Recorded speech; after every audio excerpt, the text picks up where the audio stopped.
जळगाव महापालिकेत त्रिशंकू अवस्था निर्माण झाली आहे।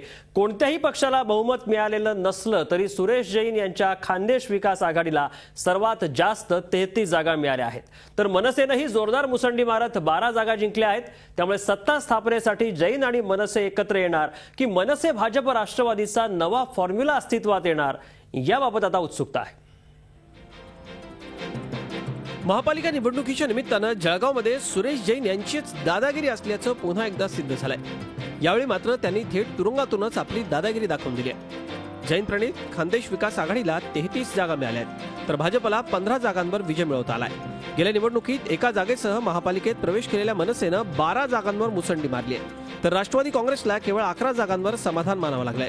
काँग्रेसला गेल्या निवडणुकीप्रमाणेच यंदाही भोपळा फोडण्यात देखील यश आलेलं नाही। इतरांना 4 जागा मिळाल्या आहेत। असं असलं तरी घरकुल घोटाळ्याची छाया काही प्रमाणात या निवडणुकीवर असल्याचं दिसून आलंय।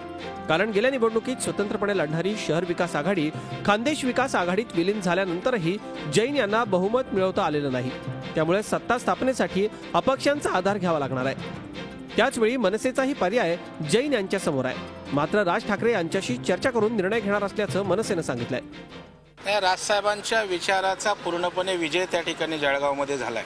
आमचा अप्रोच हा सर्वश्री राजसाहेबांकडे होईल, परंतु आज तिथे निर्णायक भूमिका आमची असणार आहे आणि राजसाहेब तिथल्या साऱ्या समीकरणाचा अंदाज घेऊन निश्चितपणे जळगावकरांच्या दृष्टीनं योग्य तो निर्णय घेऊन महाराष्ट्र नवनिर्माण सेना जळगावकरांना चांगलं त्या ठिकाणी भविष्यातलं राज्य तिथली सत्तेच्या माध्यमातून देईल। या निवडणुकीत सत्ताधारी खान्देश विकास आघाडीच्या विरोधात काँग्रेस राष्ट्रवादी आणि भाजपकडे अनेक मुद्दे होते। मात्र राज्यात सत्ताधारी असलेल्या काँग्रेस राष्ट्रवादी आणि जैन यांच्याशी हाडवैर असलेल्या विरोधी पक्षनेते एकनाथ खडसे यांना जनतेने नाकारलंय। त्यामुळे सुरेश जैन जळगावचे नेते असल्याचा दावा समर्थकांनी केलाय। मात्र खान्देश विकास आघाडीला सत्तेपासून दूर ठेवायचं असेल तर भाजप, राष्ट्रवादी काँग्रेस आणि मनसेला एकत्र यावं लागेल। त्यामुळे ही शक्यता कितपत वास्तवात उतरेल आणि जैन यांच्या सत्तेला सुरुंग लागेल याकडे सगळ्यांचं लक्ष लागलंय। Vikas Badane, Zee media, Jalgaon. Zee 24 तास, एक पाऊल पुढे।